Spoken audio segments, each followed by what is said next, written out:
So hello and welcome everyone to the launch event for the IEA World Energy Investment 2021 report. My name is Bella Tonkanogi and I'm Associate Director for Climate Finance at Climate Policy Initiative and delighted to be moderating this event. The event today will last an hour. We will have opening remarks from the IEA followed by a presentation of the main findings from the report, and then we'll hear reactions from two lead countries of the Clean Energy Ministerial Investment and Finance Initiative. And finally, we'll welcome a panel of investors to offer their perspectives. So without further ado, let me introduce you to Ms. Mathilde Worsdorfer, Director of Sustainability, Technology, and Outlooks at the IEA, to provide those opening remarks. She plans and coordinates the IEA's work on energy sustainability, encompassing energy technology policy and energy-related climate change policy. She oversees several major analytical reports, including long-term scenarios and technology roadmaps. The floor is yours, Mathilde. Thank you very much, Bella, and hello and welcome to the CEM Finance and Investment webinar today. And we launch also the World Energy Investment Report 2021 from the IEA, and you will hear a little later from my colleague. I would like to focus my remarks on the issue of clean energy investments to meet the climate targets. We have seen in 2020 a proliferation of net zero pledges from governments, companies, and financial institutions. The financial community has also installed funds and initiative to channel a growing appetite on clean energy investment from capital markets and to comply with new disclosure rules. However, we can also see that the momentum from this climate pledges and also sustainable finance is not yet translating into large increase in actual spending to meet the climate goals.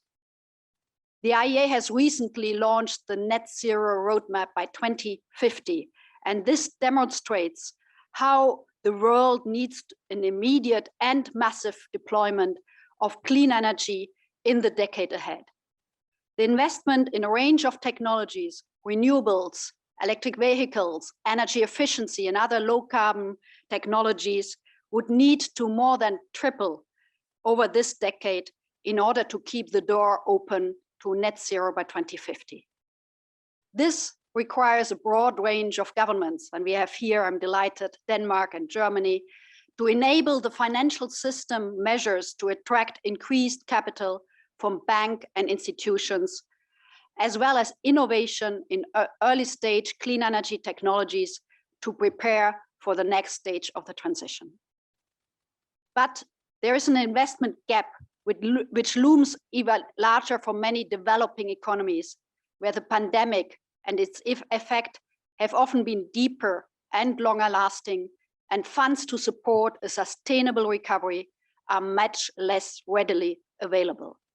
Just to give you one example from our new analysis, the emerging markets and developing countries without China represent nearly 2/3 of the global population, but they only get 1/3 of global energy investments and even less 20% of clean energy investment.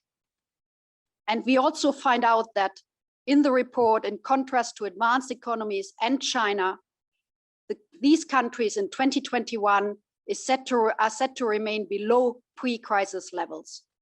So we need to focus on bridging this gap and find ways to connect the available capital seeking clean energy projects, including the growing wave of sustainable finance in North America and Europe, and also to translate it in opportunities in developing countries in Asia, Latin America, and Africa. While today's discussion will focus on the global picture and ways to build momentum, we are keen also to hear your perspectives on addressing these issues in the developing world. The IEA will come out with a special report on financing clean energy transition in developing markets on the 9th of June. Thank you very much for your attention and looking forward. Thank you so much, Matilda, for those opening remarks, and really looking forward to that report on June 9th as well.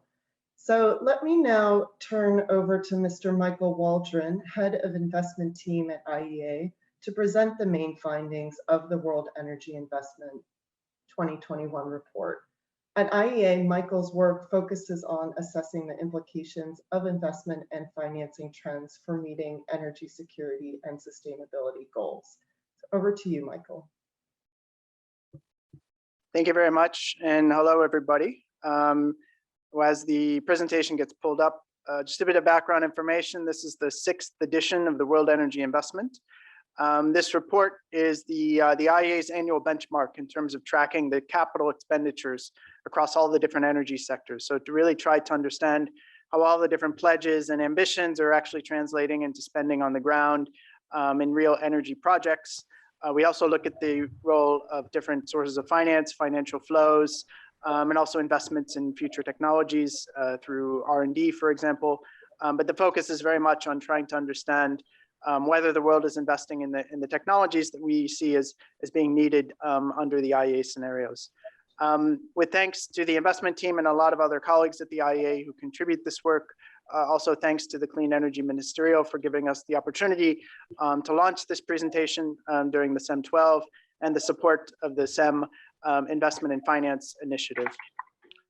Now, when we're looking at global energy investment in 2021, and also as a sort of background, a lot of the discussion here, we're going to focus on what do we see now in terms of the trends. So looking at what actually happened in 2020, but trying to understand where investment dollars are already going in 2021 based on the indicators and the data we're looking at through the end of May.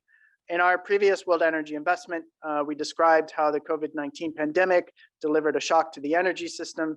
This shock included a dramatic reduction in energy investment. And in 2021, what we're starting to see is that energy investment is set to rebound. It's set to rebound by around 10%. It's set to climb back almost to pre-crisis levels. And we are seeing a mix of a cyclical response in this increase in energy investment. So energy investment is responding to the resurgence in economic growth. It's responding to energy demand growth, which the IEA has posited at around 4.6% in 2021. But it's also responding to longer term structural factors, notably shifts towards investment in clean energy, which we'll get to in a few slides.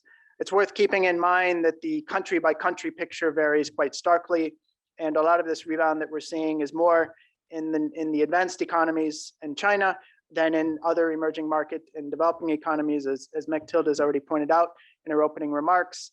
And that this increase in investment is also being coupled with a year-on-year increase of CO2 emissions, which, although they declined quite precipitously in 2020, CO2 emissions are back on the rise. We find that the companies and the developers continue to be in a fragile state across the energy sector. Developers are adapting to the new environment. They're using the window provided by more accommodative monetary policy and also government backing through stimulus plans to start to push infrastructure development plans and investment decisions for new projects. But the composition of these projects and investments has shifted quite dramatically since the pandemic began. And we're seeing a lot more of the investment coming in the sectors of power and the end use sectors and relatively less in fuel supply. And these are issues we'll continue to explore in the next few slides. Now, looking at the energy supply investment picture, and this gives you a very good contrast of the situation in the different parts of fuel supply versus power. The main message that we see in this slide, and it's also a main message that we've said now for several years now, is that the power sector led by renewable power continues to be the largest part of energy supply spending. We see power sector investment increasing by around 5% in 2021 to reach over 820 billion after the pandemic had flattened the spending profile in 2020. Renewables are dominating investment in new power generation, and as you can see from the graph, they're the ones that are upholding this lifting of power spending in 2021, accounting for around 70% of power generation spending and a total of about $370 billion of investment. It's worth noting that this increased investment it comes as costs for renewables, for solar PV, for on and offshore wind continue to decline. And we have an analysis in the report showing that $1 spent on wind and solar PV deployment today is associated with about 4 times more electricity output than $1 spent on the same technologies 10 years ago, because of these rapid cost declines, technology improvements that we're seeing in these technologies. But I would say this development or this deployment is still rather concentrated. So we've seen a lot of the boost in renewable power investment comes from a very strong year in China, very strong deployment in the United States and Europe, and relatively weaker performance coming in the rest of the world, which speaks to this notion that the rebound investment is not necessarily broad-based. I would also point out the strength that we've seen recently and expect in 2021 for investment in electricity grids and battery storage. These are key enabling technologies, as our recent net zero emissions report highlighted. Investment in this enabling infrastructure needs to accelerate in the years ahead. And there we're seeing strong planning and strong increases, again, in places like China and the United States, but also some increases in places where electricity grids need to keep expanding to meeting new demand, with an emerging pipeline of new projects also coming in battery storage, which has accelerated in spending from a low base in recent years. Now, looking at the fuel supply sector, one of the increases or one of the interesting trends we're seeing also relates to a degree of concentration in terms of the markets and the companies that are doing investing. This shows you the picture for upstream oil and gas investment by selected company type. We see upstream investment increasing by only around 10% in 2021, so it doesn't rise to the level where it was before the pandemic. This increase is coming on the back of a firmer demand picture, a higher oil price picture, but we're also seeing divergence in terms of the different company strategies. Across all the oil companies, we're seeing cost control as being a common theme, but across national oil companies in particular, we see evidence of some of them looking to invest counter-cyclically, seeking to gain market share. And a good example of this is a recent decision by Qatar to move ahead with one of the world's largest liquefied natural gas expansion plans, also including carbon capture in this investment plan as well. Meanwhile, we're seeing strong pressure on the majors and on the independents to keep their spending levels in check. We're seeing in other parts of fuel supply also a resurgence in the role of the state, most notably in coal supply, where investment is dominated by state players in China and India. Amid all this, we're still seeing the vast majority, 99% of fuel supply investment being devoted by fossil fuels, and only 1% of fuel supply investment being devoted to low carbon fuels like hydrogen, biofuels, and biogases. We'll talk about these in a bit more when we talk about clean energy, but by and large, the focus remains still on fossil fuels within the fuel sector. Now, when we're looking at the power sector and also picking up on this notion of the role of fossil fuels and also the dominance of state-owned enterprises in some sectors, this is also true when we're looking at final investment decisions for coal-fired power plants. So over the past 5 years, we've seen FIDs for coal-fired power plants down some 80% from 2015. So really, compared to where it was at the beginning of the last decade, there's not much new coal-fired power being built at all. And when we're looking at our long-term scenarios to meet long-term climate goals, this number needs to go down quickly, close to zero, in terms of building unabated new coal power. But yet in 2020, we saw a bit of an uptick in final investment decisions for new coal power plants. This was largely due to China, where authorities relaxed restrictions in different provinces for building plants. It was also due to the financial close that was achieved in several new projects elsewhere in Asia, particularly in Southeast Asia, but also South Asia. And as a result, this longer term trend of coal power declines, coal power FID declines, was something we didn't see in 2020. They still remain very low relative to historical levels, but it also raises a bit of a warning sign for eventually phasing out coal out of the energy system in order to meet longer term climate goals. Now, turning to the prospects for clean energy investment and kind of putting everything together, a major question is the world on track to generate the amount of clean energy investments that are needed to meet ambitious climate goals in the decades ahead. And when we're looking at the prospects for clean energy investment, we see room for a bit more optimism than we've had in the past. So in 2020, we saw a certain degree of resilience in clean energy investments. This was particularly true in renewable power, where investments actually increased. This was also true in things like electric vehicles and electrification, which grew strongly in 2020 and also set to grow in 2021. And again, in 2021, we're starting to see some of the early effects of stimulus spending and choices by governments to help different sectors recover from the pandemic. So efforts in Europe, for example, to direct money towards buildings efficiency and the retrofits of the building stock are starting to translate into increased spending in the building sector. We're seeing a large pipeline emerge of low carbon hydrogen projects, and we're also seeing a lot more activity in terms of contracting and project development for carbon capture, utilization, and storage, particularly when we're looking at its role in helping to decarbonize industries. Again, a lot of this is occurring in Europe and in advanced economies, and we're seeing less evidence of this in emerging market and developing economies. All of this means that clean energy investment is on a moderate upswing, but when you look at the share of clean energy investment in total investment, although that is also going up, the increase in that share over the past 2 years is as much due to the weakness in fossil fuels as it is to the increase in clean energy itself. When we're looking at the amount of clean energy investment which is needed in order to be consistent with a well below 2 degrees scenario, clean energy investment would need to double over the next decade, so during the 2020s, and clean energy investment would need to more than triple in order to keep the door open for a 1.5 degrees Celsius stabilization of the climate. So these numbers alone speak to the tremendous amount of acceleration which is needed in clean energy investment just to bring them in line with climate ambitions. So there's still a lot more work to be done.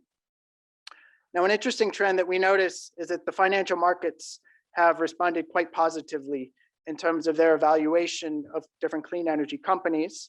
When we're looking at some of the drivers of clean energy investments in the years ahead, this will hinge upon a broad range of government actions, including attention to the financial architecture that can help to accelerate these investments.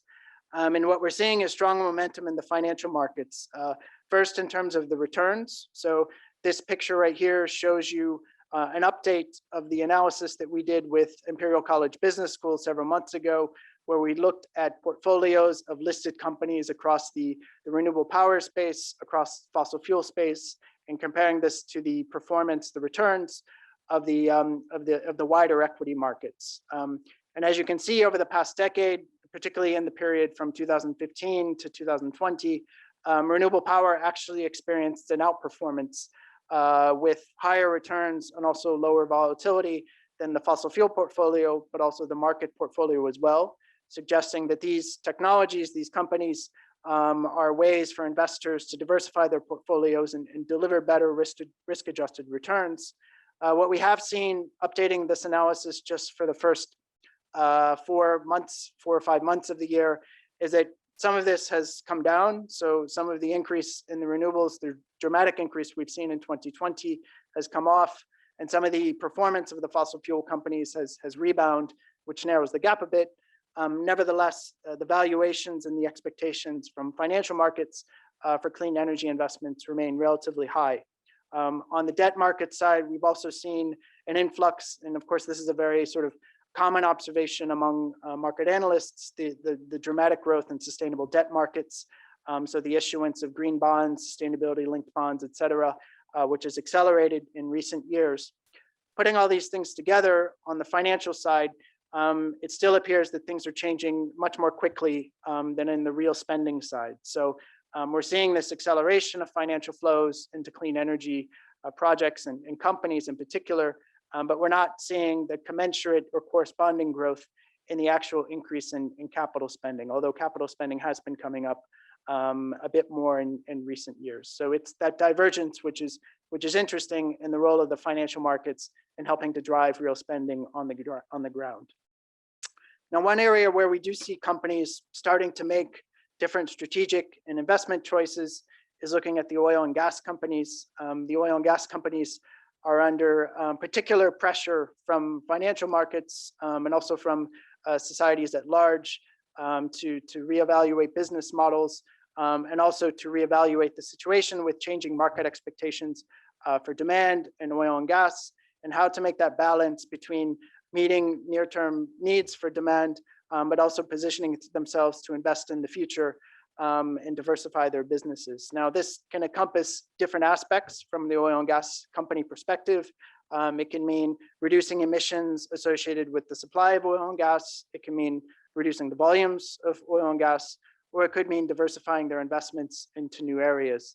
And our tracking of the different projects that oil and gas companies are investing in, and this picture here shows you capital expenditures. It doesn't show you some of the broader investments being made through mergers and acquisitions, for example. This shows some interesting momentum over the past year, and in particular of the first quarter of this year. So the projects that we're tracking and the commitments being made primarily by European oil companies seem to suggest a very strong uptick in the amount of spending which is going to be carried out on clean energy investments in 2021.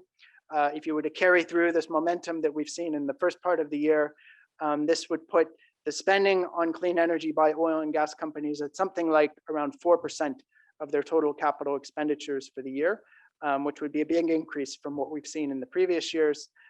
With a lot of this, of course, underpinned by new projects in solar PV and wind, and in places where, but also more increasingly in places where oil and gas companies find synergies with clean energy projects. And as you can see, the largest increment here is in offshore wind, where oil and gas companies who are developing offshore projects already have certain advantages in terms of participating in this sector. So the last substantive slide I'll show in terms of the different graphs is talking a bit more about the longer term picture. So in our recent net zero energy report, or net zero emissions by 2050 report, one of the messages was that a lot of the technologies needed for the dramatic emissions reductions that are needed by 2030 are already market ready, but we also need to continue to focus on innovation and the spending in new technologies and their development that will enable us to meet longer term ambitions by 2050. And this has to do with technologies which are oftentimes at the prototype or the demonstration stage, and the ability to continue channeling research and development dollars into these technologies is really crucial for their development. Now, the preliminary indication that we have for global R&D spending in 2020, and here we're just going to focus on the prior year. We don't yet have an estimate for 2021. Is that global energy R&D spending by governments rose by around 1%. So this gives you some evidence that some of those previously committed public budgets remained resilient during the crisis. But this 1% stands in stark contrast to some of the larger growth rates that we saw in previous years. So R&D spending was growing on the order of 7 to 10% in 2017 and 2018, as you can see from the charts there. We've also seen a shift in spending over time. So increasingly R&D spending is going towards low carbon technologies, and over 80% of the spending was in low carbon in 2020. At the same time, the share of fossil fuel investment in the fossil fuel energy research has declined in many advanced economies, and now China has come to represent more than half of the global total for fossil fuel energy public R&D. That's just the public side. Of course, it's very important to stimulate investments and spending in private R&D.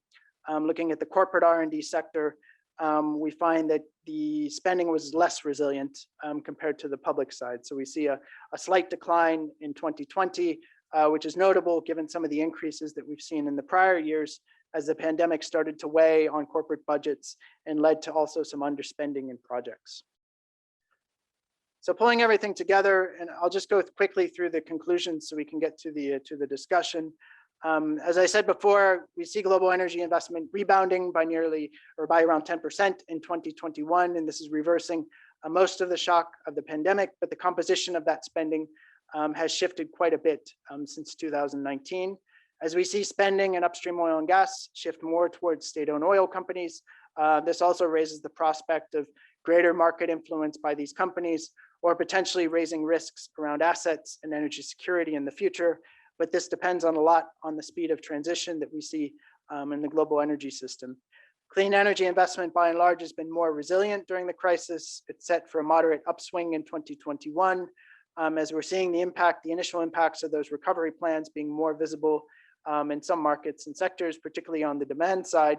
But despite some of this strong momentum, despite the roles of climate pledges and sustainable finance, we're not seeing that acceleration of clean energy capital spending yet at the very large scale, which is needed to meet climate goals. Meeting these goals will depend a lot on the evolution of corporate strategies, including in traditional businesses such as oil and gas, with support for innovation a key pillar of net zero plans, and also putting a bit of a reference to our forthcoming report on finance and clean energy transitions in emerging market developing economies, which will come out on the 9th of June. The gap between these investment trends and the sustainable pathway is largest in this part of the world. So solutions on the policy side, on the financing side, to unlock investment in clean energy for these countries remains crucial for meeting clean energy transitions, but also supporting sustainable development more broadly. With that, I'll thank you, conclude the presentation, and turn it back to Bella. Great, thank you so much, Michael, for the presentation, and really especially for the work to develop this comprehensive report with really clear takeaways across the energy system. And this kind of work really takes on even more importance in times such as the one that we're in now, in times of such change. So I'm very much looking forward to hearing reactions on the findings of the report from two lead countries of the Clean Energy Ministerial Investment and Finance Initiative, Denmark and Germany. So first, let's hear from Dr. Anders Hoffmann, who is Deputy Permanent Secretary at the Danish Ministry of Climate, Energy and Utilities, where he oversees the areas of national energy efficiency, energy taxes, climate and energy behavior, research, data, digitalization, and telecommunications, as well as government-to-government cooperation. So I'm sure he has many thoughts to share about the findings of this report. So over to you, Dr. Hoffmann. Well, thank you very much, and thank you for getting the chance to comment on this important report. I mean, every time you open a sort of a newspaper or read the news, I mean, you see all these capital firms sort of having pledges that now everything is green and they will be carbon-free in 2050. And I think in that perspective, it's really nice that you have somebody who actually goes in and measure what is happening right now. Because I mean, we all agree it would be nice that we were all carbon neutral in 2050. But I think the main message coming out of this report and all the other work we're seeing is that we actually need the investment now. So just sort of a big thank you from Denmark of actually highlighting the need for doing something right now and not just wait 10 years or something like that before we actually start acting. So let me just sort of a few highlights seen from my perspective in the report. I think if we start with the good news, as was mentioned, I mean, at least you have that renewable energy investment are sort of the dominant part in power generation. I think that is definitely a good news. And as we saw on the graph just now, this has been a big shift over the last even 5 years. So I think that it's extremely sort of encouraging that you actually see that investment are going in the right direction. So I think that was important. Of course, as I mentioned, I mean, you also see the enormous gap between what is actually needed and what is happening. I think the number, depending on whether you're still believing in 1.5 degrees, which we are very much aiming at and hoping for in Denmark, I mean, you need a triple of the investment. I think that was the number that was mentioned. I think that's an important number to have, that when you're working and when we're talking with the financial market, it's a tripling of the investment. Of course, we as government has a lot to do with that, but it's also very important that we get the private sector involved. So a lot of more action is needed. I think just to sort of highlight of where we are in Denmark on this investing in clean energy, I think I will mention one policy example. We're quite keen on our energy islands. I mean, if you hear my minister, he will mention them all the time. And there's several reasons for them. Of course, we believe that this is a new phase in offshore wind, but it's also sort of an enormous investment, which we will do together with the private sector. So it's a public-private partnership in order to create this new type of offshore wind. I think the number is 30 billion euros we will invest in these of these islands over the next 10 years. So it's an enormous investment, just a way to show that this can actually be done and create a lot of impact.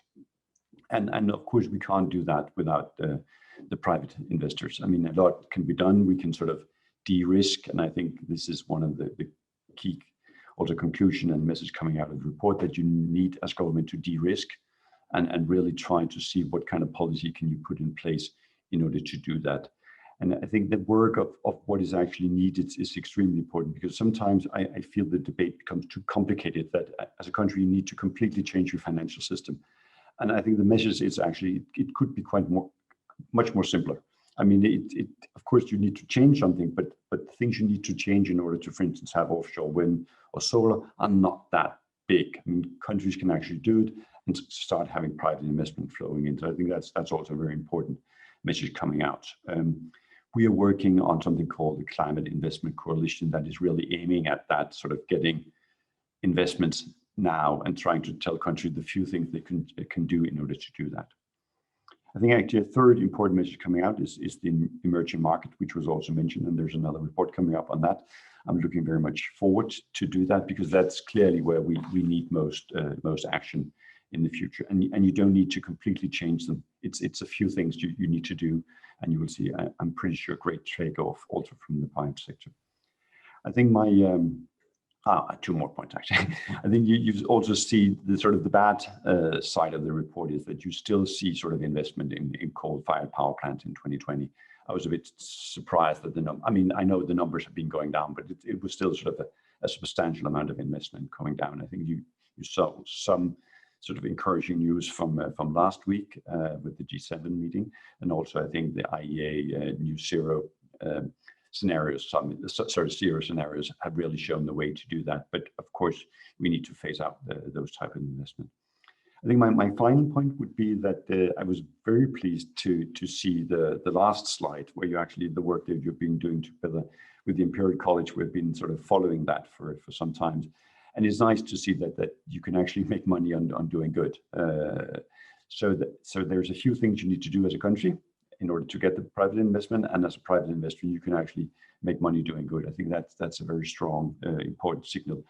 Of course, you also have, I think it was a very great number, that it was 1 to 4 the amount of electricity that has increased you get per dollar investment. I think that's also a very good number to mention. So I think those were my sort of, when I was both listening to the presentation and scanning and report, the most important things. So looking forward to a good discussion, and thank you for getting the chance to comment on this. Thank you. Thank you so much, Dr. Hoffman. It's really important to hear how policymakers and government officials, sort of what is most salient for you and what is most interesting to you. So thank you for those remarks. So let me now turn to Mr. Thorsten Herden, who has been the Director General for Energy Policy in the Federal Ministry for Economic Affairs and Energy of Germany since 2014. Prior to that, he held the positions of Managing Director of several professional associations for producers of power systems as well as engines and systems, and was the Managing Director of the Research Association for Combustion Engines, and finally, Managing Director of the German Engineering Federation's Energy Forum. So very interested to hear what your thoughts were on this report, Mr. Herden. So over to you. Yeah, thank you very much. And you may have seen an empty space all the time, but that was due to the fact that I was at another screen anyhow. First of all, thanks a lot for the IEA for that report. And as Anders was saying, and it was shown in the report quite clear, that there is still not enough investment in order to reach, I would say, Anders, 2 degrees, and specifically not to reach 1.5 degrees. But I think the report also showed that it's not a question that there is a lack of money in the market, but I think the experts will go into these details later on. It is some sort of a question of political framework together with, let me call it, a even more clear signal what we have sent today, because we've seen also in the renewable investment, a high ramp up, as it was shown in the report, but it is not as many of us would have thought continuing in the future. And why is this? We have recently in Germany a heavy debate on why the renewable assets are getting a little bit more risky. And I'm saying that because I have some sort of a side job, which is the chairman of the supervisory board of our state-owned fund, the CANFO, where our task is to simply invest 24 billion euro, which was given to us by the utilities for the intermediate and final disposal of the nuclear waste. And out of that money, we have to make 170 billion by the year 2100. So we are, I would say, a very unusual investor because we have an extreme long time investment horizon, which is of course excellent. So we can go in illiquid assets in a very, very large quantity. We see with our money, and we got 24 billion in cash some 3 years ago. That was also something which is quite unusual. So we got that in cash and had to build up this call it. And we've now invested roughly 20 billion. 20 billion we have invested to nearly 100 in illiquid assets. Why? Because it's extremely different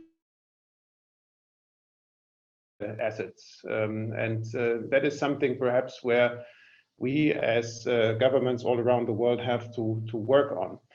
If we are looking, and that is what the IEA report is saying, in a political and financial environment, it is quite clear that the financial sector is looking to ESG criteria heavily, but we still have not the standards available, which we need to have in order for the fund managers to really make it clear what are the criteria. So we need to work in much more detail on those criteria.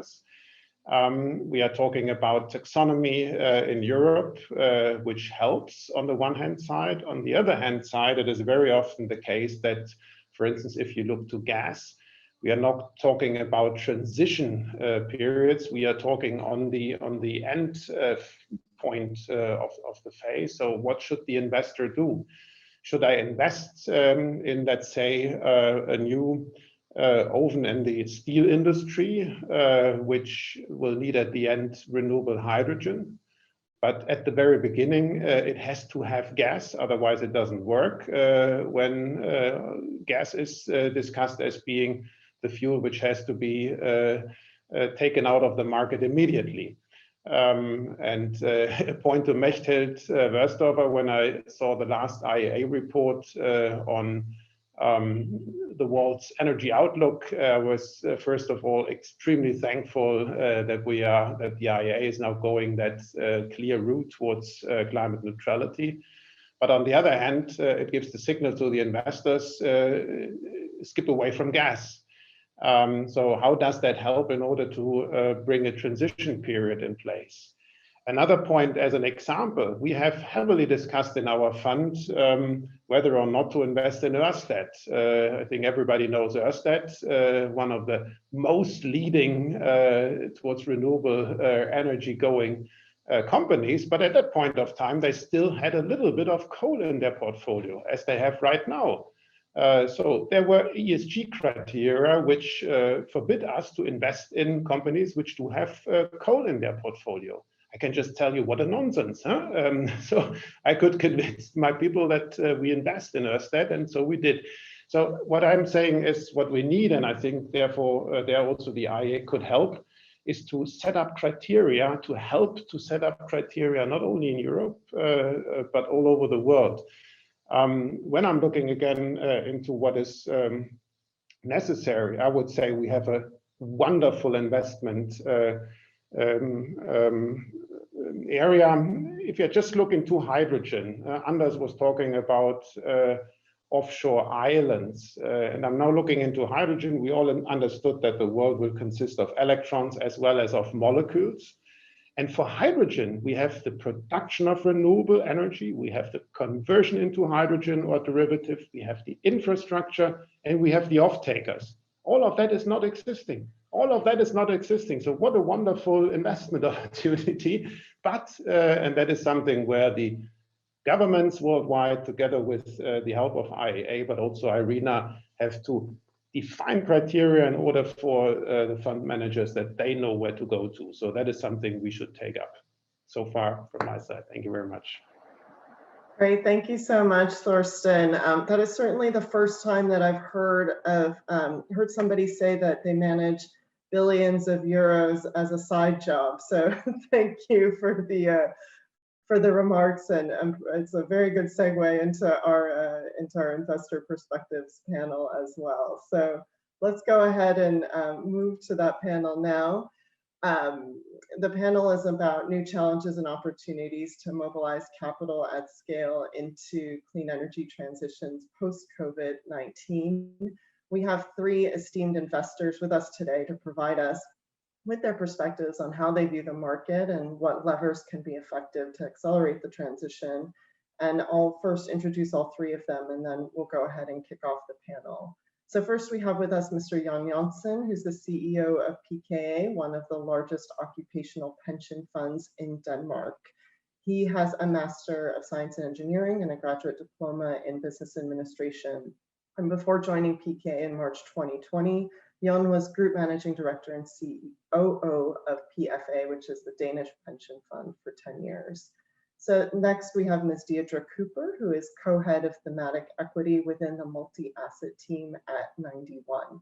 Deirdre is a leading voice in understanding and committing to sustainable investing, including engagement and integration of ESG into the investment process in order to address and combat climate change. So she co-manages 91's global environment strategy, which invests in companies enabling the transition to a low carbon economy.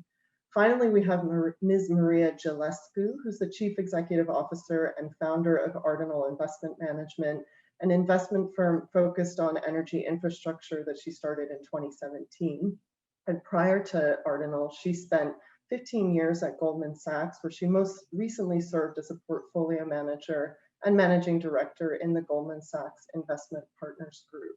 She also currently serves as a director on the board of Macquarie Infrastructure Corporation, on the board of CDPQ, one of Canada's largest pension plans, and on the advisory board of AnyNext. So welcome to all three of you. Thank you so much for joining us today. So let me go ahead and kick off the panel discussion. So first, I just want to ask all of you, I think one of the points that came across in Michael's comments, as well as in Dr. Hoffman's reaction, was that there is this growing momentum around the world arising from all these different net zero pledges and sustainability pledges, but for the moment, it's not translating yet into large increases in actual spending on clean energy projects, and we're certainly not at that tripling of investment that the report has shown is necessary. So, as investors who are really working on this leading edge of clean energy investment, I'm really curious to understand how you see, or where you see, the investment opportunities ahead for you, both in terms of technology as well as geography, and what are your plans to turn this momentum into real increases in deployment on the ground? So let me ask each of you that in turn. Perhaps we can start with Jan first. So over to you, Jan. Okay, first of all, thank you very much, Bella, and thank you for the International Energy Agency to put out this report. It's very important work, so thank you very much. First of all, also, I do agree that asset owners are ready to invest in sustainable finance, and also asset managers are picking up. Currently, we have already established a green portfolio of $5.5 billion in green investments. It's about 10% of our asset base. And we expect that to grow up to 8 billion by 2025. And by that, Anders, I can assure you we have lifted our fair share of the Danish pension funds pledge. So we feel very comfortable that the investments will grow even further than the original 50 billion. We do actually invest now, and we do see projects in the US, and we see some on its way in Asia. And just as an example, it's no more than a few months ago, we, in relationship to one of our solar plants in California, we invested in a very, very large battery storage. It's the same as 13,000 Tesla cars, so it's a fairly large battery storage. So we do see investments, but competition is picking up. There's a lot of money out there that want to be invested, and this is all back to a return risk relationship. And if returns are going down because competition is going up, we have a hard time. We have to make sure that our members, which are nurses, bioanalytics, physiotherapists, and so on, have a nice and good pension when they need it. So we have to make sure that return and risk are, in the right balance. So what we see now is, if we look a little bit ahead, is of course the Danish energy islands, which Anders also mentioned, with 4 gigawatt of wind power related to that. That's a huge project, and it's probably several projects, and we look very much forward to hopefully participate in that. Also, the work of organizations like the Climate Investment Coalition and the IIGCC is something we hope will develop not only green asset investments, but also help with the first steps of how to actually embrace power to X. This is very important. I think power to X is like the perfect technology. It will help us take out the surplus when we have surplus in our wind farms and solar plants, and convert it to transportable energy, which is fantastic, and we could be used in ships and so on with no huge costs. It's really something that we look into. So power to X is something that we are looking forward to invest in, and I know that the Danish government has actually put aside money, so we are ready to co-invest. Thank you. Thank you so much, Jan. Let me turn now to Deirdre for your thoughts and reactions. Thank you, and I'd like to echo Jan's comments on the quality and value of the report. You know, I think from our perspective, Mathilde and Michael already addressed many of the key points that are important. The first being that there is a multi-trillion funding gap, and that we as asset owners and asset managers have a role to play in that. And I think crucially, the biggest funding gap by far, of course, is emerging markets ex-China. And this is something that we at 91 feel very acutely, because we're an asset manager that was born in an emerging market. We were born in South Africa, and a large part of our business is focused on investing in emerging markets, both equity and debt. I would also note that I think the Net Zero Alliance, both the asset owners and the asset managers, is absolutely key to unlocking this capital. I think this initiative has just been enormously successful in highlighting the climate issue and in mobilizing asset owners and asset managers to address it. But we think it's also really important to develop net zero targets that acknowledge the emerging market funding gap. And of course, more broadly, in terms of climate metrics, and to some extent, Torsten touched on this, there's a lot of nuance in understanding the metrics. Torsten talked about how difficult it was to invest in Ørsted, because Ørsted at some point was still transitioning from coal. These kind of issues are even more important as we, more broadly across the industry, start to set net zero targets. So for example, if you were to take a general global equities portfolio, if you were invested in the benchmark, in MSCI All Country World Index, and you doubled your weight in emerging markets, that would make your scope 1 and 2 emissions intensity, which is the target that people are setting, that would make it about 10% worse.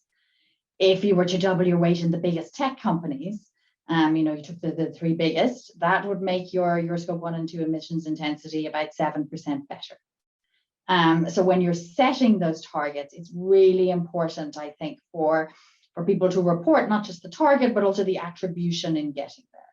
And we think it's particularly important that these targets don't end up with this unintended consequence of allocating more capital to large cap US tech, which is an area that is not short of capital, not one that is particularly driving decarbonization that's going to help us solve this multi-trillion-dollar funding gap, and pulling capital out of the emerging markets where it's most acutely needed.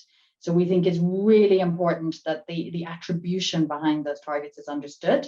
Even more important when we understand that 90% of emissions growth is coming from emerging markets. So over time, as you allocate more capital to emerging markets, it's going to become harder and harder to meet your carbon targets. But that can be adjusted for, and we can report, those targets in a way that adjusts for country and sector biases. And we think that's really important. John alluded to the IIGCC framework. We think that's a really great framework because that looks at decarbonizing existing portfolios, but it also acknowledges the importance of investing in climate solutions. That's something that we feel very strongly about, and we think that investment in climate solutions should also have with it a particular focus on investing in climate solutions in those parts of the world that need it most. So we're in the process of signing up at 91, for example, to net zero asset managers, and we plan to set the targets in that way, which will make it much harder for us to meet our targets, because we're going to have to do it in a way that adjusts for sector biases, adjusts for regional biases, and then also have that positive investment in climate solutions. And maybe to finish, I'd love to echo Andrew's comment, which is we really believe that these positive investments in climate solutions, this focus on decarbonizing portfolios in a way that not just decarbonizes the portfolios, but has an impact on real world emissions. And those are two different things. Low carbon portfolios and portfolios that drive a low carbon world are two different things. We think all of those can ultimately in the longer term be accretive to returns. So to the nurses and the biochemists, that Jon looks after, and to all of our pension holders and savers that we look after. Great, thank you so much, Deirdre. That was really interesting. So I heard from Jon that there are some interesting dynamics in the renewable energy market, in particular competition actually potentially driving down returns, and some nice opportunities in offshore wind, which is also an opportunity, it sounds like from Mike's presentation and Anders, for oil companies to participate in. And then we heard from Deirdre actually this law of unintended consequences, that the targets and the metrics we use really must be focused on the real economy and having impact in the real economy rather than sort of a target for a target's sake. So very interested to hear your perspective now, Maria, on where this market is headed and your role in it. Thank you. Yeah, thank you very much, Bella, and good day, everyone. It's been a fantastic discussion, and I very much enjoyed it. I'm going to try to put it all together from the two previous investors, because you picked two good examples of people really making a difference in the investment community. But when you take a step back, like you said, there's a lot of talk and very little action. And the question is, why is that? And from my perspective, I think that's because the signal that we've gotten from government so far, the signal hasn't been strong, and the firmness of the goal is not there. And it's helpful to see all of these ESG funds and net zero pledges. I think that they're a helpful start, but we really can't rely on those to accelerate the momentum in green spending, which is what this report is about. A lot of these ESG strategies, especially in the public markets, are secondary market transactions, right? You buy company A and you sell company B because company A is better from an ESG score standpoint than company B. So over time, you could argue that it creates a better cost of capital for company A versus B. But in the meantime, there's no new capital flowing. There's no primary capital flowing into either company. So it's a zero-sum game. So we need to focus really on new capital flowing. And we have seen large private investments into green projects, like you've seen from some of Michael's charts, but it's when the economics are compelling. It is still the case that you need the economics to really stand. So either the technology has matured and costs have come down and the projects stand on their own in terms of economics, or the technology is known, costs haven't come down, but the regulatory environment is stable, and you can see that to plug the wedge with tax credits or subsidies or in some other shape or form. So we've seen that in wind, we've seen that in solar, we're starting to see that in energy storage, which is encouraging. But outside of that, we haven't seen much momentum anywhere else. And there's a lot of promising technologies, but we're short in one of these aspects that I mentioned previously. You know, costs are not yet competitive. When you look at green hydrogen, the technology is not at scale. When you look at, let's say, renewable fuels, those will always have to be subsidized.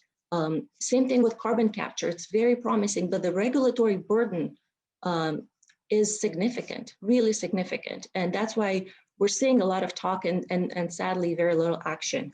And I'll make one more quick comment about the different geographies' response to the pandemic. We've talked a lot about the emerging markets, so I'm not gonna speak about that, but I'll contrast Europe versus the US. After the pandemic, Europe took a holistic decision to focus on building its own green energy infrastructure, primarily with public money. And the decision was very top down. We're focusing on building out battery manufacturing capacity, EV charging infrastructure, green hydrogen. It's a decision that has been made, and you know, Europe's dedicated hundreds of billions of euros to it. The US has taken a different approach, and it's still relying to a great extent on private capital to build green infrastructure. But unfortunately, in the US, we don't have the right regulatory stability that sends private capital the signal to invest. And we've seen this, we've seen positive things happening in some select states like California, for example. They have favorable legislation, but it's a patchwork approach. And unfortunately, I don't see this mobilizing the kind of capital that we need to get to a 2-degree scenario, or even less so to a 1.5-degree scenario. So I'll just stop here, and we can continue the conversation in Q&A. Thanks so much, Maria. I think that's just a really good segue into, you know, the second round of questions, where we really want to kind of explore a bit more what you're talking about with regulatory stability. What does that really look like? And in particular, you know, both in developed economies, which have been able to, in particular in Europe, really rely on and deploy stimulus spending in a way that has this emphasis on clean energy and sort of this future climate friendly and resilient economy, versus in particular developing economies where the pandemic is going to be longer and they have less fiscal space to extend that kind of stimulus. So, you know, what I really want to understand is, you know, from your perspectives, sort of what are those levers that are that can be most effective to driving us towards or accelerating this clean energy transition, and also to sort of leaving that fossil fuel intensive world behind. I think the report has a nice point where it says that we are caught between two worlds, and I'm just really curious, how do we complete that leap from one world to the next, and what would you recommend? So, and why don't we go in the same order, start with Jan and then go to Deirdre and Maria. Okay, well, that's a very good question. And I think it's back to the same simple relationship between return and risk. If we look a little bit back, in Denmark and in many other countries, the government took out some of the risk of our investments by guaranteeing, you know, minimum prices and so on. And that gave us the ability to actually make the investments. And I think that's it's very easy to do. It's of course something that the government has to decide and think about whether they can do it. But by doing that, the return risk was actually attractive for us as an investor. And then hence we could guarantee that our members in the pension fund could actually get a pension when they went on pension. So I think that's sort of the simple work we have. You could also put up tax regimes and so on to penalize fossil fuels, but it's a lot more complicated. The other way around, it's a lot simpler, to my view. And if you look into the developing countries, I'm sure it's pretty much the same thing, but it's a lot more difficult because of the maybe social and political stability is not the same as we see in Europe and in the US. And it is something that we have to look upon. But what we could do is that we could have the same sort of guarantees, or at least taking out some of the risk by developed countries' governments, and then we will do the investments. And we have here in PK, we have already made an investment for a big wind farm in Africa, and it works actually quite well, and it's a very important part of the infrastructure in that part of Africa. So it is possible to do that type of investments, but I think the backing has to come from, you could say, the strong countries in Europe and in US. Thanks, Jan. Let's turn right over to Deirdre. I'd agree with all of that. I think maybe just as an overarching comment, I think we'd also agree that, you know, taxing or penalizing fossil is less important than incentivizing positive investment. And in that case, the key is visibility and consistency, because the big difference between, generally speaking, climate investments, whether it's renewable energy, whether it's efficiency investments, is that they require a lot of upfront capital, and the payback comes over time. So unless you have a really visible, consistent framework, then it's impossible to put money to work, because the payback is longer, and you end up taking the dirtier but shorter payback option. So I think that's really important. I think we touched on this earlier, but context is important. The pathway that works for one country with a certain renewable resource or a certain amount of access to electricity is not going to be the perfect pathway for others. And I think it's important to acknowledge that countries, you know, will work on different decarbonization arcs. The Paris Agreement acknowledges that. Investor frameworks don't always acknowledge that. Blended finance has an enormous role. I think there needs to be more cooperation, but between people like us and the development banks. We work with some of them. We manage a product at 91 called the Emerging Africa Infrastructure Fund, where we work closely with development banks in the UK and Switzerland in order to invest in infrastructure projects in Africa. And then finally, I think innovative financing mechanisms need to be used more. I think the growth in the green bond and sustainable bond market has been exceptional, but the issuance has typically been very focused on developed markets, you know, as I guess bond issuance is in general. But I think more of those instruments can be more widely used. And we're actually starting to see this year with a huge increase, for example, from our emerging market corporate debt team. They see an enormous increase in the number of their companies that are starting to issue green bonds. And I think that will really help. That's great to hear. Thanks, Deirdre. Thanks for those concrete thoughts on what we can do better. Over to you, Maria. Yeah, I think Deirdre's point was spot on. We need visibility. We need visibility around the end goal, and we need firmness around that. And for example, we don't have that here in the US because we simply just can't find a bipartisan way of agreeing on these set of common goals. You know, it'll be interesting to see what happens with the infrastructure package, but the lack of consistent visibility is a big problem. So, you know, what can you do in the meantime? You can only do things on the margin. You can see, you know, there's existing policies where you could incent investment within the existing legislation. And here in the US, there's things that you can do in terms of, you know, federal siting, building transmission infrastructure, debottlenecking some permitting processes. But again, this will be on the margin. Marginal options give you marginal outcomes. So we need to find a more comprehensive way to really rally everybody behind this common goal. In the developing countries, I'd add one more thought here really quickly, because I know we're running out of time. You know, they can really benefit from the cost downs that happened in wind, in solar. And when you look across emerging markets, a lot of geographies have access to 2-3 cent a kilowatt hour type of power prices through wind and solar. And you can roll out distributed power because you don't have this monster incumbent 100-year-old system that we have to worry about in the US and in Europe. So the same way that emerging markets bypassed landlines and went straight to cell phones, I can see this playing similarly, especially on the power side. And on the mobility side, I see a lot of encouraging trends happening in terms of cost downs in batteries. So you can make very affordable 2-wheelers, 3-wheelers, small passenger cars that compete really well from a total cost of ownership standpoint with ICE cars. The problem is the industry, the cement, steel, the heavy industry in developing markets. Those will be very, very difficult. And I don't think that, absent some carbon price or border adjustment tax, it's going to be hard to solve. But on the power side and on the mobility side, there's a lot of promise and there's a lot of things going in the good direction. So, let's not don't